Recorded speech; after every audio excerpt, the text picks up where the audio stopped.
अस्सलाम वालेकुम। Stokes law और उसकी जो थी पूरी मैथमेटिकल रिलेशनशिप, मैथमेटिकल एक्सप्रेशन सब कुछ हम लोगों ने लास्ट लेक्चर में निकाल लिया है। ठीक है, इस लेक्चर में हम लोग स्टार्ट करेंगे उसी स्टोक लॉ के डायमेंशनल एनालिसिस। ठीक है, तो स्टोक्स लॉ कैन फर्दर भी analyze by the method of dimensions. ठीक है, डायमेंशंस के मेथड से भी हम इसे एनालाइज कर सकते हैं, ऑब्जर्व कर सकते हैं। Stokes observe that the drag force on slow moving body through viscous fluid depends upon the following factors. ठीक है भाई, स्टोक ने हमें बताया है कि जो आपके पास मैग्नीट्यूड है किसका, ड्रैग फोर्स का, ठीक है, वो डिपेंड करता है किन किन चीज़ों के ऊपर। लास्ट लेक्चर में भी हम लोगों ने पढ़ा है। ठीक है, एक तो कोफिशिएंट ऑफ विस्कोसिटी के ऊपर, ठीक है, एक रेडियस के ऊपर और एक वेलोसिटी ऑफ बॉडी के ऊपर। ठीक है, सब कुछ हम पढ़ चुके हैं। आगे देखो, आगे हम लोगों से कहते हैं फॉर डायमेंशनल एनालिसिस। अब अगर हमें डायमेंशनल एनालिसिस निकालना है तो तीनों ये जो है हमारे पास, इन्हें हम कैसे कंबाइन करेंगे। देखिए, लास्ट लेक्चर में हमें डायमेंशंस नहीं निकालनी थी, तो हम लोगों ने डायरेक्ट ऐसे लिख लिया था, F is proportional to coefficient of viscosity, radius और वेलोसिटी। हम लोगों ने इसको ऐसे लिख दिया था और प्रोपोर्शनल भी हट के एक कोफिशिएंट आ गया था के। लेकिन अब क्योंकि डायमेंशंस भी इन्वॉल्व है तो वही वाली चीज़ एफ इज़ इक्वल्स टू के, और इस तरह जो हमारे पास इक्वेशन बनी थी ना, इसी वाली चीज़ पे हम डायमेंशंस की वजह से क्या लगा देंगे, ए बी सी लगा देंगे। ठीक है, एक के ऊपर आ गया आपके पास ए बी सी। ठीक है, अब देखना नेक्स्ट कह रहे हैं हम लोग कांस्टेंट लगाएंगे। यहाँ पर कांस्टेंट के आ जाएगा, बस बाकी की सारी चीज़ें फिर से एज इट इज़ हैं। ठीक है, के क्या है यहाँ पर, डायमेंशन लेस कांस्टेंट है। ठीक है, के क्या है यहाँ पर, के हम लोगों ने लास्ट लेक्चर में भी स्टार्ट किया था, इस्तेमाल किया था जहाँ पर डायमेंशन नहीं थी। तो इट मीन्स कि के क्या है आपके पास, डायमेंशन लेस कांस्टेंट है। और ए बी सी क्या है, A B C dimensional coefficients हैं। ठीक है, डायमेंशनल कोफिशिएंट्स हैं, यानी कि डायमेंशन के कोफिशिएंट्स बता रही हैं कि जो डायमेंशंस हैं उनकी वैल्यू क्या है। ठीक है, डायमेंशनल कोफिशिएंट्स आपको ए बी सी बता रहे हैं। ठीक है, रिस्पेक्टिवली हम लोगों ने वी की डायमेंशनल कोफिशिएंट को ए से शो किया है, आर के डायमेंशनल कोफिशिएंट को बी से शो किया, और आपके पास कोफिशिएंट ऑफ विस्कोसिटी के डायमेंशनल कोफिशिएंट को हम लोगों ने सी से शो किया है। ठीक है, अब हम लोगों ने क्या करना है, now putting the dimensions of given terms in equation. ठीक है, अब ये हमारे पास आई है इक्वेशन। ठीक है, इस इक्वेशन में हम लोग पुट कर देंगे सारी की सारी डायमेंशंस। ठीक है, सबसे पहले इसमें से तो के रिमूव हो जाएगा क्योंकि हमें पहले ही बता दिया कि क्या है, डायमेंशन लेस कॉन्स्टेंट है। ठीक है, चलो जल्दी से देखते हैं। हमारे पास इक्वेशन है एफ इज इक्वल्स टू, ठीक है, सबसे पहले हम लोग लेफ्ट हैंड साइड को सॉल्व करते हैं। एफ भाई, एफ इज इक्वल्स टू क्या होता है, एम ए होता है। ठीक है, एम का यूनिट क्या होता है हमारे पास, केजी होता है, और एक्सेलरेशन का यूनिट क्या होता है, मीटर पर सेकंड स्क्वायर होता है। तो इसकी डायमेंशन क्या बन जाएगी, केजी किसका यूनिट होता है, मास का, इसकी डायमेंशन एम आ गई। ठीक है, मीटर किसका यूनिट होता है, लेंथ का, इसकी डायमेंशन कैपिटल एल आ गई। सेकंड किसका यूनिट होता है, टाइम का, तो इसकी डायमेंशन डिवाइड में क्या आ गई, टाइम का स्क्वायर आ गई। ठीक है, ये क्या हो जाएगी आपके पास, टाइम का स्क्वायर हो जाएगी। ठीक है, अच्छा, अब अगर मैं इसको ऊपर लेकर जाऊंगी, इसकी पावर प्लस में ऊपर जाकर किस में हो जाएगी, माइनस में, और मेरे पास डायमेंशन आ जाएगी। ठीक है, ये वाली चीज़ हम पहले भी पिछले लेक्चर्स में देख चुके हैं। ठीक है, तो एफ के डायमेंशन तो मेरे पास क्लियर है। ठीक है, लेफ्ट हैंड साइड तो सॉल्व्ड है। अब हम लोग स्टार्ट करते हैं राइट हैंड साइड को। ठीक है, राइट हैंड साइड के ऊपर सबसे पहले देखना, हमें बताया हुआ है कि वी क्या है भाई, हमारे पास वी जो है वो वेलोसिटी है। ठीक है, सबसे पहले हम लोग निकाल लेते हैं वी की डायमेंशन। ठीक है, अगर वी वेलोसिटी है तो इसका यूनिट हमारे पास क्या हो जाएगा, वेलोसिटी का होता है मीटर पर सेकंड। ठीक है, मीटर किसका यूनिट है, मीटर लेंथ का यूनिट है, इसकी डायमेंशन आ गई कैपिटल एल। सेकंड किसका यूनिट है, टाइम का, इसकी डायमेंशन आ गई कैपिटल टी। और अगर इन दोनों को आप अगर आप ऊपर लेकर जाओ तो इसकी पावर अभी 1 है, ऊपर जाकर क्या हो जाएगी, -1 हो जाएगी। ठीक है, तो वी की डायमेंशन हमारे पास आ गई। ठीक है, और उसका ऊपर कोफिशिएंट भी हम लोगों ने लिख दिया जो है कोफिशिएंट ए। ठीक है, चलो अब नेक्स्ट हम मूव करते हैं आर। आर क्या है हमारे पास, रेडियस है। ठीक है, आर क्या है हमारे पास, रेडियस है। ठीक है, और रेडियस में हमें पता है हम लोग क्या मेजर करते हैं, रेडियस में हम लोग बेसिकली लेंथ मेजर करते हैं। ठीक है, तो रेडियस का आंसर किस में होता है, मीटर्स में होता है। ठीक है, अगर रेडियस का यूनिट हमारे पास मीटर है तो मीटर किसका यूनिट है, लेंथ का है, तो इसकी डायमेंशन आ गई कैपिटल एल। ठीक है, कैपिटल एल, और इसके ऊपर हम लोगों ने इसका कोफिशिएंट लिख दिया बी। लास्ट हमारे पास coefficient of friction, coefficient of friction की डायमेंशन लास्ट लेक्चर में हम लोगों ने निकाल ली थी। ठीक है, जो इस तरह से आ गई थी हमारे पास। ठीक है, अगर किसी ने नहीं देखा है लास्ट लेक्चर तो ये जाकर देख ले। ठीक है, यहाँ पर फॉर्मूले से थोड़ा लंबा हो जाएगा, इसलिए मैंने यहाँ पर डायरेक्ट डायमेंशन लिखवा दी है। बाकी डिटेल में हम लोगों ने इसे कोफिशिएंट ऑफ विस्कोसिटी वाला जो हमारा लेक्चर है, सेकेंड लेक्चर आई गेस इस चैप्टर का, ठीक है, उस लेक्चर में हम लोगों ने डिटेल में जो है इस कोफिशिएंट ऑफ विस्कोसिटी की हम लोगों ने जो है ना यहाँ पर डायमेंशन निकाली हुई है। ठीक है, चलो अब हम लोग नेक्स्ट बात करते हैं। इस सारी चीज़ों के डायमेंशंस आ गए। ठीक है, अब इन्हें हम लोगों ने सॉल्व करना है। ठीक है, तो देखते हैं 1 बाय 1 हमारे पास क्या हो जाएगा। ठीक है, सबसे पहले देखो हम लोग बोलेंगे, हम लोग जो है ना एक ये जो कोफिशिएंट्स है ना इनको ओपन कर देंगे इनके ऊपर। जिस तरह होती है ना हमारे पास, अगर ये होता है एल, ये होता है t-1 और इसके ऊपर पावर होती है स्क्वायर, तो ये स्क्वायर हम कहते हैं कि इसके भी ऊपर आ जाएगा, इसके भी ऊपर आ जाएगा, और ये हो जाता है एल स्क्वायर, और t-1 मल्टीप्लाई बाय 2 -2 आ जाता है। ठीक है, तो इस तरह से जिस तरह से हम लोग पावर्स को डिस्ट्रीब्यूट कर देते हैं ना, बिल्कुल उसी तरह से हम लोगों ने क्या किया, इस ए को भी डिस्ट्रीब्यूट कर दिया। ठीक है, पहला वाला देखो एल टी माइनस वन के ऊपर कोफिशिएंट है ए, ठीक है। अब ये ए अगर दोनों के ऊपर आ जाएगा तो ये हो जाएगा एल ए, ठीक है, और ये हो जाएगा T minus one multiply by A, ये हो जाएगा माइनस ए, ठीक है। तो इस तरह मेरे पास इस ये जो ब्रेक हो गया दो चीज़ों में, और ये दोनों मैंने यहाँ पर इसको मैंने यहाँ पर इस तरह से खोल कर लिख दिया, ठीक है। एल बी तो बहुत सिंपल था, L B as it is आ गया। अब इसकी बात करते हैं, इस पर ये सी जो है सब पर आ जाएगा, ठीक है। ये है M L minus one T minus one, इन सब के ऊपर कोफिशिएंट है आपके पास सी, ठीक है। ये हो जाएगा एम सी, ये रहा एम सी, ठीक है। फिर ये हो जाएगा L minus one multiply by C, ठीक है, ये हो जाएगा एल माइनस सी, ठीक है, ये रहा एल माइनस सी।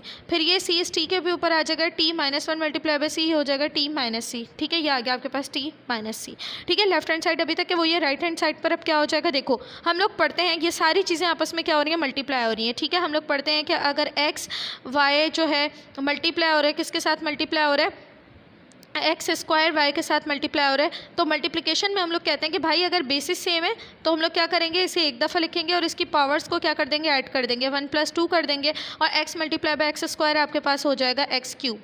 इसी तरह वाई का भी क्या हो जाएगा, बेसिस सेम, पावर्स क्या हो जाएंगे, ऐड हो जाएंगी, इसकी पावर 1 इसकी पावर 1, ठीक है, 1 + 1, और वाई क्या हो जाएगा, वाई मल्टीप्लाई बाय वाई आपके पास हो जाता है वाई स्क्वायर, ठीक है। बिल्कुल उसी तरह हम लोग ये सारे आपस में मल्टीप्लाई हो रहे हैं, इनके बेसिस अगर सेम होंगे तो हम पावर्स को क्या कर देंगे, ऐड कर देंगे, ठीक है। एक है मेरे पास एल, इसका कोफिशिएंट है ए, दूसरा एल इसका कोफिशिएंट है बी, तीसरा एल इसका कोफिशिएंट है माइनस सी, ठीक है। तो मैं क्या करूँगी, एल को एक जगह पर रखूँगी बेसिस सेम, और इन सब की पावर्स को क्या कर दूँगी, ऐड कर दूँगी, ठीक है, ए plus B plus minus C, ठीक है। तो ये क्या हो जाएगा, ये आपके पास सॉल्व होकर हो जाएगा A plus B plus minus minus C, ठीक है। तो ये आपके पास इधर आ गया L A plus B minus C, ठीक है। फिर हम बात करते हैं नेक्स्ट अपने टी की, ठीक है। तो टी देखो यहाँ पर है माइनस ए, ठीक है, और यहाँ पर है माइनस सी, ठीक है। अगेन मैं बेसिस सेम रखूँगी, बेस सेम कर दूँगी, ठीक है, और पावर्स को आपस में क्या कर दूँगी, माइनस ए प्लस माइनस सी, ठीक है। तो ये मेरे पास क्या हो जाएगा, माइनस ए प्लस माइनस क्या हो जाएगा, माइनस ए माइनस सी, ठीक है। तो आपके पास आ गया T minus A minus C, ठीक है, और एम तो बेचारा मेरे पास अकेला है, वो एज इट इज़ आ जाएगा, ठीक है। अब मैं क्या करूँगी, अब मैं रेस्पेक्टिव टर्म्स को कंपेयर कर दूँगी, ठीक है। क्या करते हैं हम लोग, देखो अब इज इक्वल्स टू के एक तरफ है आपके पास M L T minus two, ठीक है, और दूसरी तरफ है ए एल है आपके पास ए प्लस बी माइनस सी, ठीक है, टी है आपके पास माइनस ए माइनस सी, और एम आपके पास है सी, ठीक है। इज इक्वल्स टू के इस तरफ देखो, अब बीच में अगर इज इक्वल्स टू हो ना तो हम सेम टर्म्स को इक्वेट कर सकते हैं, ठीक है। अगर मैं सेम टर्म्स को इक्वेट कर दूंगी, ठीक है, एम वालों को इक्वेट कर दूंगी, इक्वेट क्यों करूंगी, क्योंकि बीच में क्या इज इक्वल्स टू है, अगर बीच में इज इक्वल्स टू है तो मैं सेम टर्म्स को इक्वल कर सकती हूँ, ठीक है। तो मेरे पास हो जाएगा M is equals to M C, ठीक है। इस इक्वल्स टू किस तरफ एम है, इस इक्वल्स टू किस तरफ एम सी है, ये दोनों इक्वल हो गए, और इसकी पावर कुछ भी नहीं है तो क्या हो जाएगी आपके पास 1 हो जाएगी, ठीक है। तो मेरे पास ये चीज़ आ गई, ठीक है। बिल्कुल इसी तरह मैं सेकंड एल को किसके इक्वल कर दूंगी, एल को इक्वल कर दूंगी L A plus B minus C के, ठीक है। तो ये आ गया एल की power 1 is equals to L A plus B minus C, ठीक है। फिर इसी तरह टी वालों को करूँगी, टी है यहाँ पर टी माइनस टू है, ठीक है, और यहाँ पर है T minus A minus C, ठीक है, हो गया T minus to minus A minus C, ठीक है। इनको मैंने कर दिया, ठीक है। अब देखना आपके पास क्या आया, एम 1 इसी, अगर किसी को याद हो तो मैट्रिक में ना हम लोग कुछ क्वेश्चंस करते थे, क्या करते थे हम लोग कहते थे कि भाई 2 की पावर है मेरे पास 4, ठीक है, और यहाँ पर है मेरे पास 2 की पावर x, ठीक है। अगर बीच में इज इक्वल्स टू हो और अगर बेसिस सेम हो तो हम लोग पावर्स को भी सेम कर देते थे, ठीक है। मैट्रिक में अगर किसी को याद हो, अगर नहीं याद हो तो ये रूल अब आप लोग को पता चल गया है, ठीक है। क्यों, क्योंकि बेसिस सेम है, ठीक है, बेसिस सेम है तो पावर्स को हम क्या कर सकते हैं, इक्वेट कर सकते हैं। ये हो जाएगा x इज इक्वल्स टू 4, ठीक है। अब देखो अगर मैं इस x की जगह पर 4 पुट कर देती हूँ, फॉर एग्जांपल ये तो सवाल तो सॉल्व हो गया, ठीक है, x की वैल्यू तो मैंने निकाल ली, लेकिन अगर मैं इसे वेरीफाई करूँ 2 की पावर 4 पुट करूँगी तो दूसरी तरफ 2 की पावर 4, तभी ये दोनों इक्वल होंगे, ठीक है। तो मैंने आप लोग को वेरीफाई करके भी दिखा दिया, ठीक है। तो देखो यहाँ पर अगेन क्या है, बेसिस सेम है, मैं क्या कर सकती हूँ, पावर्स को इक्वेट कर सकती हूँ, ठीक है। अब क्या हो जाएगा, c की वैल्यू आपके पास क्या आ जाएगी 1, ठीक है, क्योंकि इसकी पावर c है, इसकी पावर 1 है, ठीक है। c की वैल्यू आपके पास डायरेक्ट क्या आ गई, 1 आ गई है, ठीक है। इसी तरह सबसे पहले ये सिंपल है, इसको कर लो, ठीक है। अब देखो अब हम लोगों से क्या करें, t की पावर क्या है आपके पास minus A minus C is equals to -2, bracket के इस तरफ, सॉरी इज इक्वल्स टू के इस तरफ क्या है, इज इक्वल्स टू के इस तरफ है आपके पास -2, ठीक है। इसको मैंने इन दोनों के इक्वल कर दिया, ठीक है।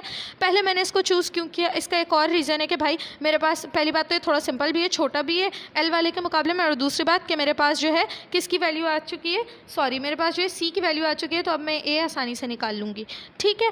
अब मैंने क्या करना है, मैंने लिखना है -a, और सी कितना आया है मेरे पास, सी आया है 1, तो -1 इज इक्वल्स टू -2, ठीक है। ये 1 इधर सब्ट्रैक्ट हो रहा है, उधर जाकर क्या हो जाएगा, ऐड हो जाएगा। -a इज इक्वल्स टू -2 + 1, ठीक है। -a इज इक्वल्स टू -2 + 1 आपके पास क्या हो जाएगा, माइनस प्लस माइनस, साइन लगेगा बड़े वाले नंबर का, ठीक है। और ये क्या हो जाएगा आपके पास, ये हो जाएगा आपके पास -1, ठीक है। सिंपल है। फिर जस्ट मैंने कुछ भी नहीं, जस्ट मैंने क्या करना है, इस माइनस साइन से इस माइनस साइन को कैंसिल कर देना है, तो ए की वैल्यू मेरे पास आ जाएगी, क्या आ जाएगी, 1 आ जाएगी, ठीक है। सेम इसी तरह से मैंने करना है इस वाले को, एल वालों को मैंने सॉल्व करना है, ठीक है। इस तरफ पावर है 1 इज इक्वल्स टू, इस तरफ जो कुछ है उसे ले लो, a + b - c। अब मेरे पास c की वैल्यू आ चुकी है, अब मेरे पास a की भी वैल्यू आ चुकी है, मुझे b निकालना है, ठीक है। क्या हो जाएगा, 1 इज इक्वल्स टू, a की वैल्यू मेरे पास क्या आई है, 1 आई है, ठीक है, प्लस b - c की वैल्यू भी मेरे पास क्या आई है, 1 आई है, ठीक है। तो यही कैंसिल हो जाएगा, ठीक है। +1 - 1 कैंसिल, तो b आपके पास अगेन क्या आ गया, 1 आ गया, ठीक है। तो देखो वही काम किया हम लोगों ने, सबसे पहले यहाँ पर पावर्स को इक्वेट किया, ये c इज इक्वल्स टू 1 ले लिया, ठीक है। फिर इधर a + b - c is equals to 1 ले लिया, ठीक है। नहीं, ये रहा यहाँ पर लिया, ठीक है। और यहाँ पर -a - c is equals to -2 ले लिया, ठीक है। ये मैंने सबसे पहले इनको इक्वल ले लिया, और जिस तरह सॉल्व किया यहाँ पर सब कुछ स्किप हुआ है, सारे स्टेप्स स्किप हुए हैं। मैंने आपको 1 बाय 1 सॉल्व करके दिखाया, c की वैल्यू 1 आ गई, a की भी वैल्यू 1 आ गई इनको सॉल्व करने से, ठीक है। और इसको सॉल्व करने से b की वैल्यू भी 1 आ गई, ठीक है। तो ये हो गया यहाँ तक के। उसके बाद कहते हैं putting the values of ABC in equation, ठीक है। अब अपनी इक्वेशन 6.3 में हम लोग ABC की वैल्यूज़ पुट करेंगे, ठीक है। कहाँ है हमारी इक्वेशन 6.3, ये रही हमारी इक्वेशन 6.3, जो in terms of coefficient of dimensions थी, ठीक है। इनकी वैल्यूज़ को हम पुट करेंगे, f is equals to k, ठीक है। और v का कोफिशिएंट हमारे पास क्या आया है, a 1 आई है, ठीक है। फिर b भी हमारे पास 1 है, फिर c भी हमारे पास 1 है। तो ये इक्वेशन फाइनली क्या हो जाएगी, ये इक्वेशन हमारे पास इस तरह हो जाएगी, ठीक है। वैल्यूज़ हम लोगों ने पुट की, तो ये मेरे पास आ गई इक्वेशन, ठीक है। फिर k क्या है आपके पास, as the value of k was calculated by Stoke, ठीक है। स्टोक ने इसकी वैल्यू निकाली थी 6 पाई, ठीक है। हम लोगों ने लास्ट लेक्चर में पढ़ी है, ठीक है। स्मॉल स्फीयर के लिए जो 6 पाई थी, तो मैं इसको k को पुट कर दूंगी अगेन, ये f इज इक्वल्स टू 6 पाई, और कोफिशिएंट ऑफ विस्कोसिटी और रेडियस और वेलोसिटी आ जाएगा, ठीक है। आगे मूव करते हैं। बस यहाँ पर हम लोगों ने डायमेंशनल एनालिसिस कंप्लीट कर ली है स्टोक्स लॉ की। टर्मिनल वेलोसिटी नेक्स्ट जो कॉन्सेप्ट है, इस टॉपिक का जो नेक्स्ट पार्ट है वो हम लोग इंशाल्लाह स्टार्ट करेंगे नेक्स्ट लेक्चर में। अल्लाह हाफिज़।